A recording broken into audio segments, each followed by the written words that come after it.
Hey guys, welcome to another episode of A Cracking Yarn. I'm Dr. Sasha, the chiropractor, and I'm with Sean Williams. I'm a naturopath, local man. I was a naturopath. And today what we're going to be talking about is polycystic ovarian syndrome, or PCOS, and endometriosis. So before Sean, I ask you a little bit more about what those are, and explain a bit more in depth about what they are. So polycystic ovarian syndrome, firstly, it's a syndrome. So it's a collective group of different conditions. And to really be diagnosed with polycystic ovarian syndrome, you have to have three of the following four. So one is the increased or higher levels of testosterone. The other one is multiple cysts forming on an ultrasound on the ovaries. And number three is I was going thank you. Number three is an anovulatory cycle, so no eggs being released on the cycle. And finally, number four, infertility. So if you have three of the following four, then you typically get diagnosed with polycystic ovarian syndrome. And there's also a host of other different symptoms which Sean will go into shortly. Now, endometriosis is the other topic that we're going to be talking about. So endometriosis is endometrial-like tissues growing outside the endometrium and other areas of the female reproductive system, even outside the female reproductive system as well. All right, so Sean, why don't you start by breaking down a bit more about what polycystic ovarian syndrome is? All right, so PCOS, it's very prevalent, especially here in Australia. I believe it's somewhere between 8 and 10% of the female population of reproductive age. I believe in our Aboriginal population it's even higher. So a few things that I guess that come with PCOS is hirsutism, so that's that growth of hair, abnormal growth of hair on women. The male pattern baldness, you usually get something, or you usually have a higher BMI, so you're overweight. I believe that really has something more to do with causes rather than symptoms. But these are a few of the things. So heavy period, very heavy menstruation, pain. Believe it or not, with endometriosis, when you are having your period, the endometrial tissue on the outside of the uterus begins to bleed as well. So you're effectively menstruating into your abdominal cavity, which initiates this massive inflammation response. So that's not good. As far as endometriosis, and PCOS, the medical system will tell you they really don't know what the etiology, that means the cause, so they're not sure about the cause. But as far as treating the condition, it's more of a suppressive nature rather than looking for causative factors. They will treat you with non-steroidal anti-inflammatories, progesterone, and progesterone drugs, which will end up, the contraceptive pill, the estrogen, the progesterone, contraceptive pill. That's usually how they treat it, along with a few other things, but non-steroidal anti-inflammatories in the pill. Okay. Yeah. I know, like in the office here, that I see a number of women with polycystic ovarian syndrome, and they tend to be younger women as well. So what sort of age groups do you tend to see women with polycystic ovarian syndrome and endometriosis? It's mostly, believe it or not, one of my clients I've had a client as young as 16. Yeah. And I've had a client as old as, I believe it was 49 as well. Yeah. So what I've seen, that's the age group, but the age group I believe is 18 to 35 is the major one. I believe once you get over 35, there's things like kids. Most women have kids, and I'm not saying that it corrects it, but it tends to alleviate it a little bit. Once you've had kids, I don't know if it helps to balance the hormones. It's the same with a lot of things like adult acne and that. You have kids, and for a lot of women, it suddenly it disappears. I'm not sure what happens there, but sometimes that's what happens. But that's the age group that I see. Young as 16, as old as 49. Yeah. So, it can definitely be quite a stressful condition experience as well. Like, you're experiencing a whole range of different symptoms. You mentioned hair growth in areas that would not usually get hair growth. Yeah, and loss of hair, and also something as well that I guess you'd see associated with it, whether it be in the research or you see it in real life with people, is depression and anxiety as well. Yeah, which is associated with that. The interesting thing with the stress and the depression, it's very difficult to look at it as is that a symptom or a cause, because very often it's both. It goes into both categories. Yeah. Obviously, a lot of women with these conditions, they suffer from a lot of anxiety and depression to do with the condition, but then at the same time was the anxiety and depression part of what initially caused it, because as we were saying before off camera, like depression is it really messes with your hormone balances. Yeah. As you go to any doctor, they'll immediately start talking about your hormones. Yeah, yeah. So, as again, we're talking about off camera here, we're talking about the more standard medical, so to speak, approach to what it is. And from my understanding, there's a lot of factors which are involved around stress and how the stress that you experience, but then the way that your body deals with that stress as well, and how that mucks around with your hormonal system, and then it has a knock-on effect down to contributing to polycystic ovarian syndrome. Because when you are stressed out in that fight or flight state, you don't need to so much worry about making babies, so to speak. Yeah, absolutely. So you've got your fight and flight, and then you've got your rest and digest, and your reproduce. So they're your different systems. Yeah. And then why don't you tell us about, I'll talk a little bit more about that in a moment, but why don't you tell us a bit more about, as a naturopath, your the way you view it, and then how you can approach treating and helping with that condition. Absolutely. So I guess as naturopaths, we have a very different view to the medical system as to what PCOS, endometriosis, and even your uterine fibroids. Yeah. To us, this is the same condition being expressed slightly differently. So first of all, as a woman, your reproductive system is situated right in front of your gut, and so anything that goes into your gut that isn't serving you, it's the first thing that's going to come in contact with. So to break that down, let's say you have leaky gut. You've taken a lot of antibiotics lately, and you have an overgrowth of candida or something like that. What's going to happen is these conditions are going to allow, let's call it microscopic stomach content out into your abdominal cavity. So with leaky gut syndrome, this is when you have an extremely acidic bowel or gut, and the mucosic lining of the intestine gets broken down to the point that it is no longer guarding your abdominal cavity from invasion, from anything, from undigested food. What else have we got? Digestive enzymes. Like you think you have digestive enzymes that break down meat. Yeah. If they get into your abdominal cavity, they're going to cause havoc, and a massive immune response. You have all these microbes, parasites. You have acid chemistry that's coming through the gut because of the walls being compromised. Yeah. That's leaky gut. Then you have something like a candida overgrowth. You've taken a lot of antibiotics. The good bacteria has been destroyed along with bad bacteria, and what's left is fungus, yeast, parasites. And what the fungus and the mold does is, as it seats itself in the gut, it sends out these little tendrils, and they push through the gut lining and into the abdominal cavities. And these tendrils are like little tubes, little tunnels. And once again, the microscopic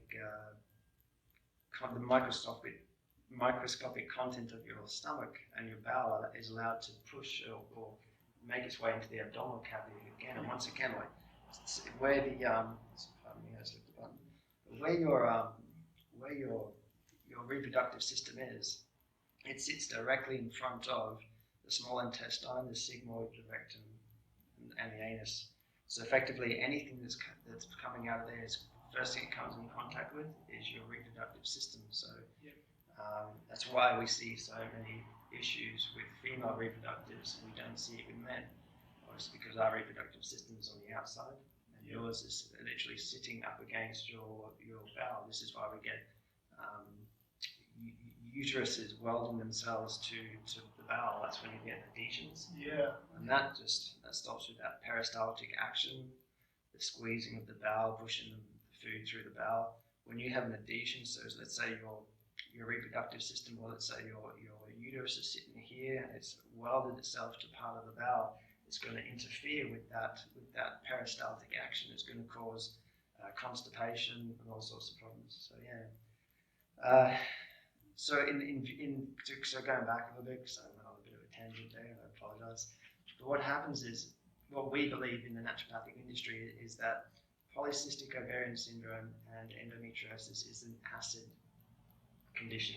Yeah. So all this hyperproliferation of cells, the creation of cysts on the ovaries, and then polyps, which are fibroids, which are effectively tumours on the uterus. These are all due to an acid condition, because in our view, an acid condition creates hyper conditions. So it creates excessive amounts of androgen production, which is your testosterone, estrogen, and progesterone.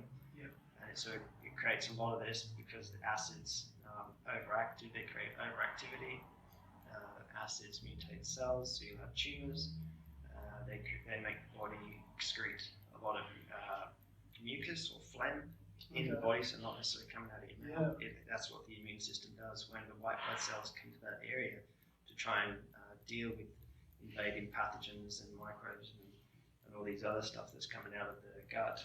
They coagulate together and they create cysts. They try to contain what's coming out of the bowel. So that's where you find cysts. Okay. And so that's how we view it. We view it as a dietary, metabolic issue. That's the underlying cause. And what we're seeing as a result is what the medical system called hyperandrogenism. I can't say it. Hirsutism, because of that. This anovulation and things like that, because it disrupts everything. Once you get that coagulated mess, like if you ask any surgeon what they see when they cut open a woman, they go in after that ovarian cyst, they'll tell you you see pus, lots of pus. Yeah. And when they do a biopsy on that cyst, no matter how big it is, what's inside is like cottage cheese. Right. And that is coagulated white blood cells and mucus. Okay. So you find that increased mucus in the female reproductive system as well. I mean, is that a contributing cause to the development of those cysts? Absolutely. So anyone, I wouldn't say it's a contributing factor. It's a result of this acid, this constant acid assault, creating. Well, first of all, the body needs to get rid of these acids as quick as they can, and the vaginal canal is the closest thing. So very often, if you have vaginosis or UTIs, it's very often that's what's happening. It's coming from the bowel, and the body needs to get rid of it, and so it's going out of the reproductive canal or the urinary genitoury or the urinary canals, and that's what it's doing. So if you are getting a lot of discharges, check your diet. That's what's happening. Very often we say, we need to work on our microbiome, our gut microbiome. That's really close to what's going on. But what you need to do is you need to go back an extra step and check out what you're eating. Yeah. High levels of red meat, very sugary diet. So the red meat will, because of the chemistry that comes off the digestion of the red meat, will destroy the bowel. Yeah. High sugar diets will attract the fungus and the mold. And anything that has those, even the meat will have a lot of hormones, neurotransmitters, and things like cortisol. It'll have higher levels of estrogen because they inject higher levels of growth hormones and things like that into animals as they're growing. Okay. That also helps with hyperproliferation, so lots and lots of hyperproliferation. How can I describe that? It's when cells grow abnormally quickly. And have a real problem talking today. But that's what it does. So the growth hormones, all the things that you find in the meat, including antibiotics as well. Once it gets in your gut, it just absolutely wrecks your gut function. In the high sugar diets, it just attracts all the wrong things. And sugar feeds those wrong things as well. It does, So I'm talking about an acidic environment. We're talking about diet. So meat, like sugar. What about other things that you may consume? Like I see often in the office, people with PCOS or endometriosis, and they drink quite a bit of alcohol. Sugary drinks, sugar. I always forget about the beverages. Yeah. Forget to talk about the beverages. It's one of the big ones because everyone cleans their diet up and then they're like, nothing's happening. And then it's not until weeks later that I realise, what are you drinking? And they go, oh, what do you mean? You say, do you drink energy drinks? I'm like, yeah, of course I do. Yeah. Stop. Yeah. Please stop. Yeah. Fruit juice as well. Fruit juice, Yeah. High. Anything that's not natural fruit. Yeah. Then you can make smoothies out of fruit and drink it. Yeah. That doesn't have the same effect of say like something that's come from a concentrate. Yeah. Big one is looking for that high fructose corn syrup that's in everything. Yeah. Yeah, that's the big one. Yeah. Yeah. And what about if it's okay with you, if you share that story that you spoke about before, when you went through almost like the complete diet of the person, and you realise there was one really big key factor. And this has happened to me a few times, to be honest. I've had a lady sit down and she's had PCOS and she's infertile and she'd like to get pregnant. We've been talking for over an hour about diet and things like that. She's really on board, and a lot of the times when these ladies walk in, they're not always overweight, and they're not always. It's not obvious. They don't show. They don't have the hirsutism, so they don't have that nice beard like I do. And they're not balding the way I am, but they come in and you just think to yourself, what's going on here? I can't pick. Normally, if somebody walks through the door, you can get rheumatoid arthritis, this and this. But sometimes when I have a lady walk in, it's hard to pick. You think, what's going on here? And we went through this. This lady sat down. I've had this happen several times now. Fit, looks good, and you're here talking about PCOS and endometriosis and infertility, and she wants to get pregnant, etc., etc. And then an hour into the thing, she'll lean over and I'll get a whiff of her perfume and things like that, and it's like, I smell cigarettes. Yeah. And I'm like, do you smoke? And she's like, yeah. And I'm like, well, you don't think you should quit smoking? And they're like, oh, yeah, I probably should. And this one particular lady said to me, that's really interesting, you should say that. I have a friend, she had the same problem as me, couldn't conceive, and she was a smoker, and she quit smoking, and then she conceived. I was like, why are you here? Why did you just spend an hour with me? You could have done that yourself. Yeah. But I don't know. But sometimes, that there's the smoking, so that's a big part as well. Smoking introduces a lot of toxins into the body, and if you're already really loaded with toxins and have a very toxic body, with from the meat, the dairy, the sugary things, and we haven't even started talking about pharmaceutical medicine, things like that as well. And you're adding smoking to that as well. Like, you haven't got a home. Yeah. You'd have to be running around with some very strong genetic material to be able to conceive a healthy child with all that happening. Yeah, that one part of the system. Yeah. And as we've said, a lot of our children, I think it's just under 50% of our children are walking around today with some sort of disease that they're going to have to manage for the rest of their lives. And this is because as parents, we haven't looked after ourselves and we should have. Yeah. Yeah. So that's quite interesting. Some things that you can change in your lifestyle really easily. Reduce or get rid of meat, or we haven't sort of touched on too much. We've touched on more plant-based. With the meat, a lot of people struggle with that idea of quitting meat. Do it to get rid of the condition. Yeah. And then if you decide you're going to go back to it, go for it. But you're not going to get rid of this condition. Having things like red meat twice a day. Yeah. Which is also like your deli ham and having a sandwich with deli ham on it. Yeah. You really have to think about everything. Everything. To your body. Yeah. Because it's about reversing the condition, and you're not going to reverse the condition if you continue to stoke the fire, so to speak. No, that's right. I know that's a good point. Be super cautious of what you're putting in. Limit, get rid of meat until the conditions over, until you're better from that condition. Stop smoking, alcohol as well. It's not beneficial for anything. Pretty much, I'm not sure anything alcohol is beneficial for. I don't think so. No. I think they did a study once on prostatitis, and they came up with some conclusion that 2 beers a day helps to reduce prostatitis. So, gentlemen, you can take that to your wives. No, that's real. That's real. Yeah. Yeah, I had one of my facilitators in stitches over that one. That was great. Yeah. So alcohol. 2 beers a day. Don't drink alcohol. Yeah. So get rid of those really easy lifestyle changes. But what else from a naturopathic perspective then can you do to say balance the body out more? What can you, instead of just removing some things, what else can you introduce to help to balance that body back? Maybe in terms of herbs. Yeah, absolutely. So I usually say this, plant-based diet and herbs. If you want to heal anything, do that because it's shown to work. It works really well. So plant-based diet, I won't go too far into this because Sasha wants me to talk about herbs. So we've got one of the main things with herbs is categories. So in order to combat something like this, the first thing you'd have to do is you'd have to heal your gut. So you'd be looking for herbal anti-inflammatories and you'd look for herbs that are high in mucilage. So you'd be looking at slippery elm, you'd want marshmallow, meadowsweet. You'd want to go for something like chickweed, and that would help to clean you out. Okay. You'd use something like aloe vera and those sort of herbs to help soothe, reduce the inflammation.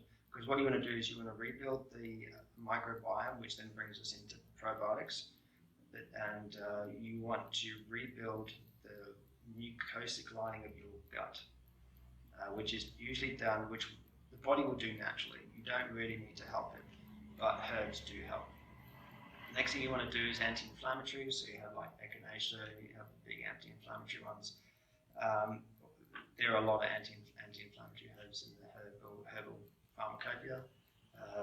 But then moving into systems, you want to be attacking three main systems after that. So you want the lymphatic system, the kidneys, and the liver. Three main systems, or not systems, but parts of the bodies you need to be working on. Yeah, and that's that's something we spoke about on a number of different occasions as well. You can sort of boil down everything and just look at one system in isolation, and keep breaking it down. Like let's just look at the gut. Let's just look at the gut and only the gut. Yeah. But you've explained this many times that it's not just looking at that one system because that one system doesn't work by itself. It works in conjunction with the other systems. So absolutely. Sorry, I shouldn't interrupt you. No, absolutely. One of the things I do have to say, this is not your ovaries. Surprisingly enough, this is not your ovaries. And it's not your reproductive system, it's everything around it. Yeah. So the lymphatic system, you have to move that lymph system because it's the thing that's going to take away the acids that are attacking your reproductive system that are coming from the gut. This is what's going to take it away. So your lymph system, so that's things like echinacea again, poke root, you have burdock root, you have, what are some other ones, clivers, all these sort of things. Clivers is really important because it will reduce neoplasms, so that's anything from a fibroid to a cyst. Yep. So it'll remove those. Really, really interesting. Heard that one. I love that one. What was that one again, sorry? Clivers. Clivers. It's like a climbing vine. Yep. But it tastes revolting. Kidneys are extremely important because your lymphatic system eventually terminates at your kidneys, and your kidneys remove everything, and most importantly, acids. H2, H2, acids, free hydrogens. So that is what our acid. That's what the pH of an acid is determined by the amount of free H2 acids, free hydrogens. So kidneys are really important. So you could use, you have ones that will help to reduce water retention. So that is like dandelion and buchu. And then you have ones that will help to fix the kidneys, which is nettle seed. Nettle leaf is good for the kidneys as well. You have things that herbs that will remove inflammation and improve kidney function. So it's like couch grass. You have corn silk. So it's the little brown things that you peel off the corn. So you take away the main corn ear, and you have the little, when it comes off the field, you see the little silky strands that come off it, get stuck in your teeth. Yeah, those things they help to fix the kidneys. They will remove things like kidney stones, gravel, and even bladder gravel to help with anything like cystitis. Right. Yeah, they're the main ones. So gut, lymph, kidneys, and then the liver. So with the liver, you want to be improving your phase 1 and 2 detox. So you do that through rosemary. You can use things like St. Mary's thistle. St. Mary's thistle is the liver herb. It's a hepatotrophostoritative, which means that it repairs liver tissue. So if you have liver damage, it'll repair it. It won't repair it, it'll force the body to repair it. Yeah. Because herbal medicine doesn't take over the function of the body the way that a pharmaceutical would. It actually supports your body in actually maintaining that function. So the big one is the phase 1 and 2 detox in the liver. So rosemary, there's several others you have. Lobe artichoke is another really good one. And there's a few that are escaping my mind. They're the main one. Rosemary, you have St. Mary's thistle, which is the big one. You take that, you're pretty much covered. It's also known as milk thistle. Most people know it as milk thistle. Yeah. And just because I'm trained, I use St. Mary's thistle. But anything like that, really good for it. Yeah. I remember actually, I used to work in an organic shop. I used to sell lots of herbs, and milk thistle was a big one. Big one. Go down to the pharmacy, find it in tablet form, just double the dosing, go for it. So looking at the other organ systems probably the systems around it that support gut health as well. Like with detoxifying that acid system. So they'll herbs will do all that. And then you mentioned like heaps of herbs there. Heaps of herbs went over my head, floated over a lot of other people's heads. So if we want to maybe find out more about these herbs, being naturopath and you stock these herbs, can we find out more about these?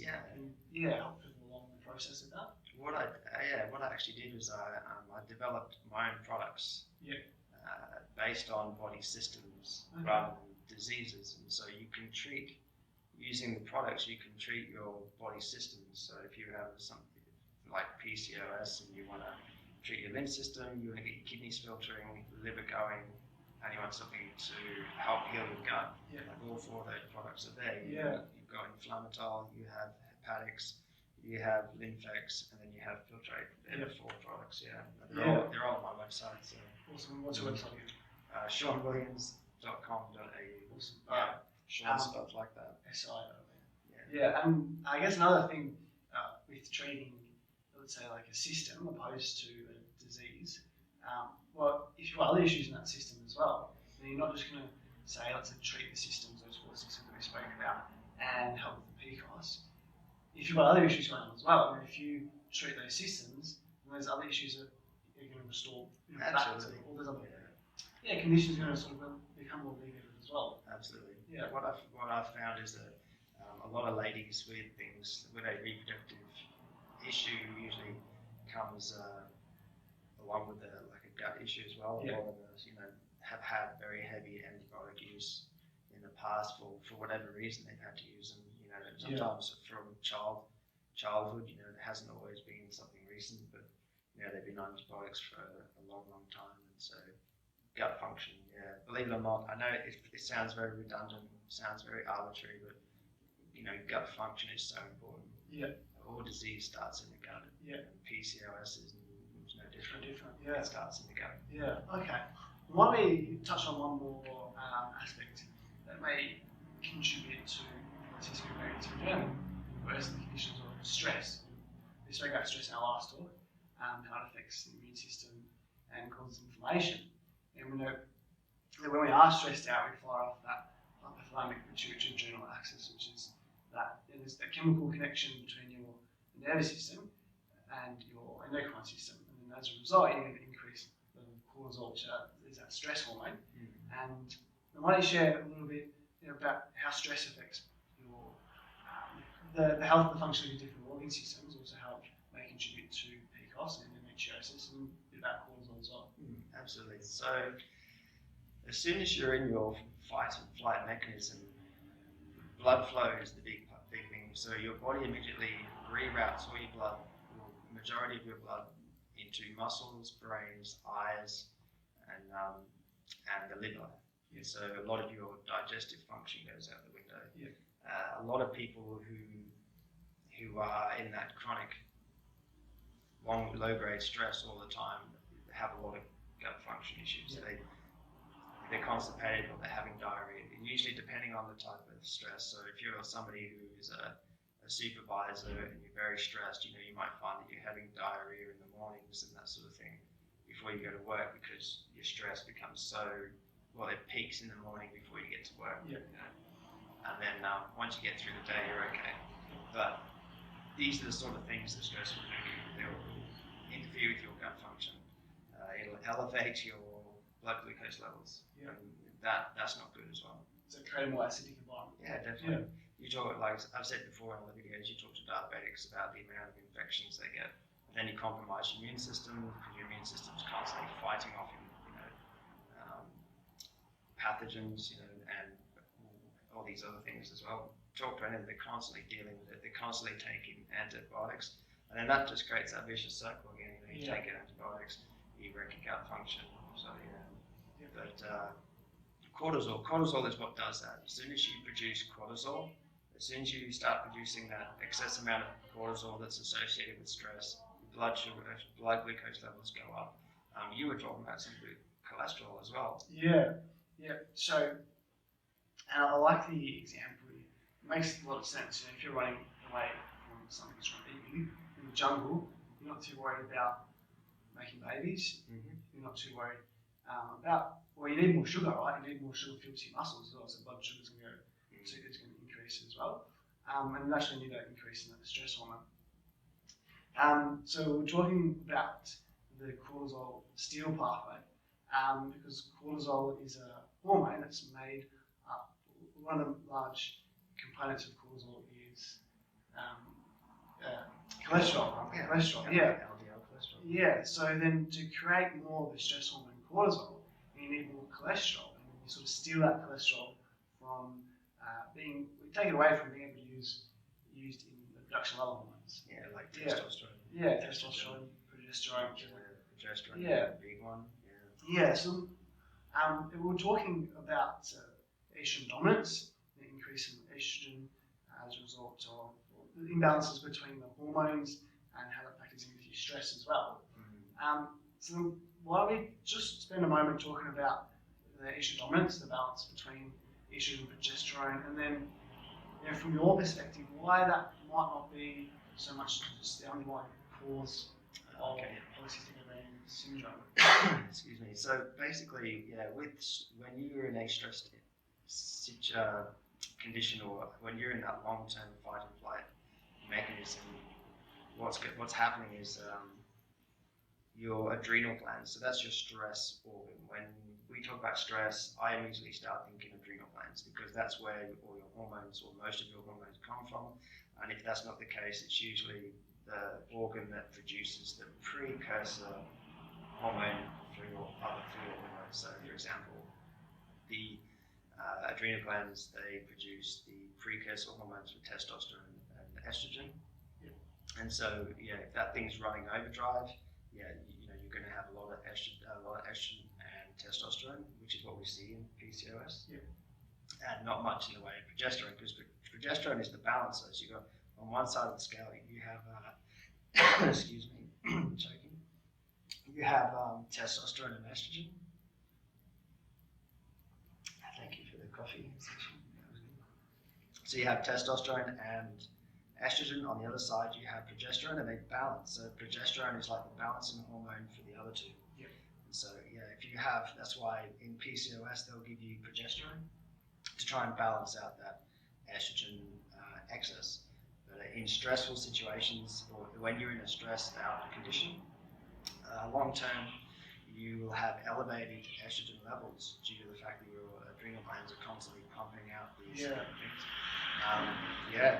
They both have acidic or basic properties, don't they? Yeah, so then that factors into what we were talking about before. Yeah, definitely. Yeah, about being in more of an acidic environment compared to being more basic environment, so to speak. Yeah.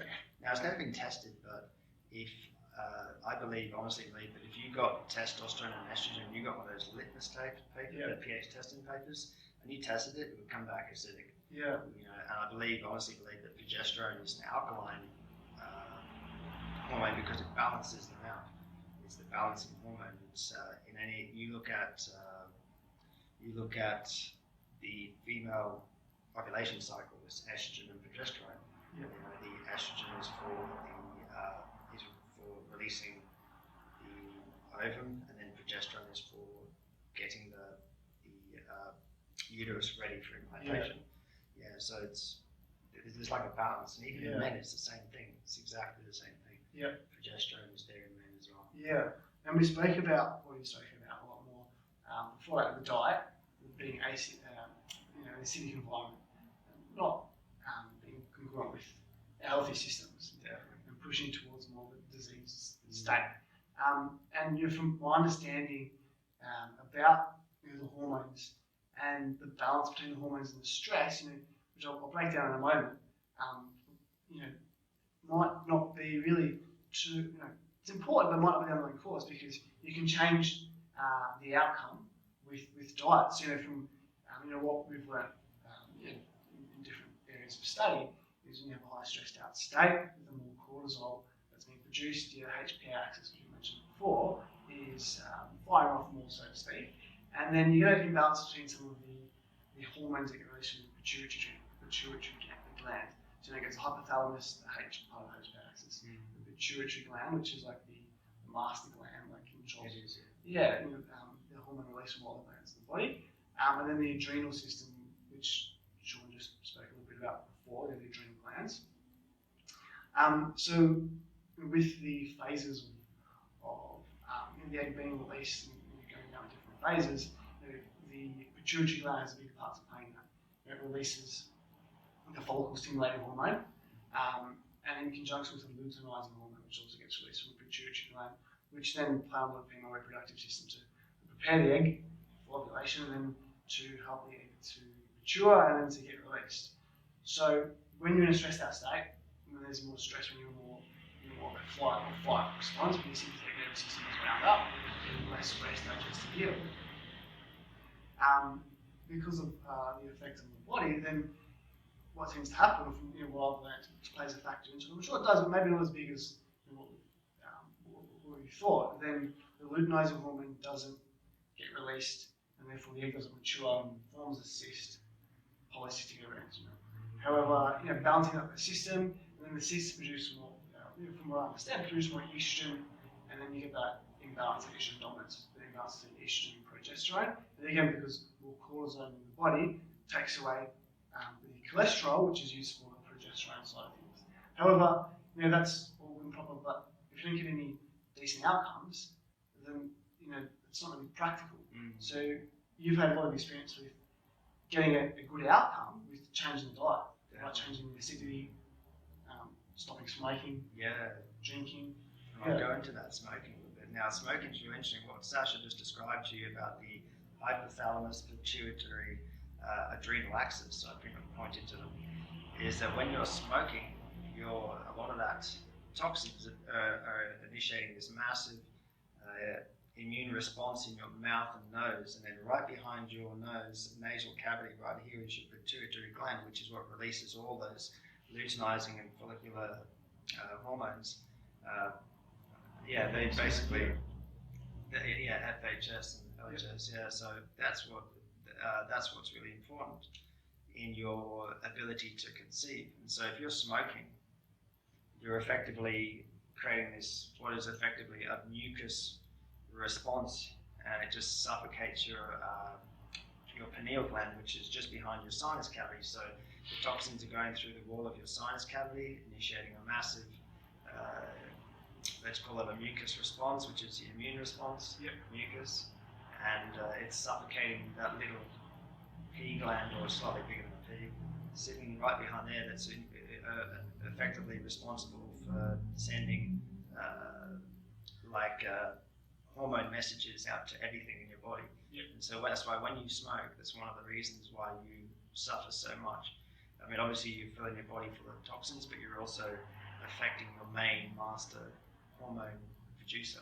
And so when you do that, that's why when you stop smoking, you're allowing things like hormones to get down to the proper organs that they're designed to signal to. Whereas otherwise you don't get that. So What about if you have any balance in the system between estrogen and progesterone? What are your opinions or your thoughts on whacking a progesterone cream on to balance that out? It's short term, sure. Long term, definitely not. because you're not actually addressing the underlying problem. That's all you're doing is you're reacting to a symptom. Yeah. So my recommendation would be to work out why this is happening. Once again, medical system don't know. Are not really looking for it. You go to any pathophysiology textbook for nurses, doctors, any allied health professionals, and you turn it open to PCOS and endometriosis, and it says in there etiology unknown, which means cause unknown. Yeah. But yeah, slapping on progesterone cream. I mean, if you're perimenopausal or something like that, or you're menopausal, and you're trying to assist an organ which is failing, for example, your progesterone producing organ is naturally now, shall we say, shutting down. Progesterone creams, okay, you're effectively just trying to help the body to ease the symptoms of what is effectively a system which is becoming redundant. But in a healthy individual, like a young woman who should be fertile, progesterone cream, no, I'd be looking for underlying causes and fixing those first, starting diet and lifestyle. Yeah. It's always the problem, always the Yeah. case. And, it's very rare, very, very rare that you find somebody with one of these conditions that isn't related to diet or lifestyle. Yeah. And very often you can find something that they're doing that is causing it. Yeah. Yeah, definitely. Yeah, so it's good. It's a different perspective. Looking also at the systems, the body systems as a whole, sort of trying to break it down small. Yeah. Going back to if you find a young woman in that fertile years where she should be able to conceive, and you're slapping creams and giving them pills in order for you to balance out this hormone imbalance so they can conceive. My issue then is, what's the child going to come out like? Yeah. If you're having to be assisted in conceiving, usually if your body won't conceive, your body naturally is trying to tell you something's wrong. Yeah. Or you're doing something wrong and you need to change what you're doing in order to conceive. Because if we conceive right now, we may have a fetus that could A, miscarriage, or B, come out malformed in some way, or C, come out very sick. Yeah. And we're seeing that. We're seeing a lot of kids coming out who require medical attention from day one. Yeah. And I asked that question as a naturopath, and it's a hard one to ask. People get really offended by it, and so it's a difficult one to bring into the global conversation. Is as parents, before you conceive, was anyone thinking about, hey, what am I like as far as health-wise? Yeah. Should I maybe be holding off for 6 months? Yeah. Going on to a really strict, healthy diet, so I can give my child the best shot at life. Because plenty of children coming out, of mothers who were sick themselves, who were relying on pharmaceutical medicine to, acquire some measure of quality of life. Yeah. And if that's the case, you've got to have a really good hard look at yourself and say, right, I'm on a statin, I'm on metformin for my blood glucose, and then I'm on a calcium channel blocker for my blood pressure. Yeah. And I'm going to try and have a kid. Yeah. My advice is maybe hold off. Yeah. And that's, you've only got to work with a naturopathic practitioner like myself, and 6 months later you'll be in a completely different place. Yeah. And not that we guarantee, but you'd be, your chances of conceiving a healthy child and then holding that child is a lot higher than what it would be if you didn't. Yeah, and there's everyone's heard about rehab before, and to restore an injury after the injury. There's, I think it's a lot more common these days, the concept of prehab, like having your body strong enough, whether it be before a surgery or a hip reconstruction, doing as much as you can before to put your body into a good state. So then there's a more likely outcome of the surgery or whatever procedure will be more successful, and then your rehab afterwards, your healing recovery time is a lot less because your body's in a better position, and you're going to have a better outcome as a result. So it's almost like I think of where your body is now, and where you want your body to be, and I can say, definitely. Yeah. That's definitely. I actually really enjoy working with couples when they're at that stage because you get to work with the man as well, and it's very rare to get a young man coming in to see you unless things are very dire straits. Yeah. So being able to see someone like a fellow who's not too far gone, I see most guys when they've had a quadruple bypass, or they've got rheumatoid arthritis, or they've got heart disease or high blood pressure and that sort of stuff, and they're in their 50s. It's very rare for me to see young fellas. Yeah. Very rare. So when the wife drags them in, it's like great. Okay. And I get to have a good talk to them. Yeah. And it's interesting because being a guy myself, they tend to be a little bit more accepting of what I say. Yeah. And they listen to, they look at me and they think to themselves, well, I can do that too. Yeah. Well, definitely some good information from a different perspective, really looking at all the systems and then what you put in your lifestyle, and how that's going to affect your symptoms and your conditions. Is there anything else you want to cover? Just bursting here out. Yeah, just to rehash, I guess. So, if you do have one of these three, female reproductive issues, syndromes, conditions, whatever we want to call them. First things first is get rid of the meat, go on a plant-based diet, try and be as, and I hate using the word, vegan as possible. Try and be as vegan as you possibly can. And that's not for life though. No, like you don't have to. No. You don't have to, But what you'll find is that once you sort of do it and you go back to your old ways and it starts to appear again, you know pretty quickly what the issue is. Yeah. So get off the meat, the dairy and all the other animal products, get away from the manufactured foods, the high sugar diets like energy drinks and sodas, even like the alcohol, the high levels of alcohol are not good because it's fermented sugar. Yeah. And so it also promotes that fungus and yeast and and mold in your gut. Stop smoking, please stop smoking, because smoking doesn't just affect your reproductive tract or your reproductive system, it affects everything because it affects that main master gland. So it affects all your hormone levels. Stress, look into your stress levels, that's the main thing. And stress comes in many forms, it's not just emotional. You've got your physical, you can tell it's all about physical, everything from the way you're sitting at your desk. Yep. Definitely. Yeah. And you've got your chemical stresses, obviously emotional stresses, we were talking before. Two of the biggest stresses in our lives are our work colleagues and our family. Yeah. The work you can do can be absolutely horrible, but if you're working with good people, it's no big deal. Yeah. But your workmates and your family are the big ones. So stress. So and exercise. Make sure you're getting some form of exercise, because without exercise, you are not moving your lymphatic system, and that is the system that is.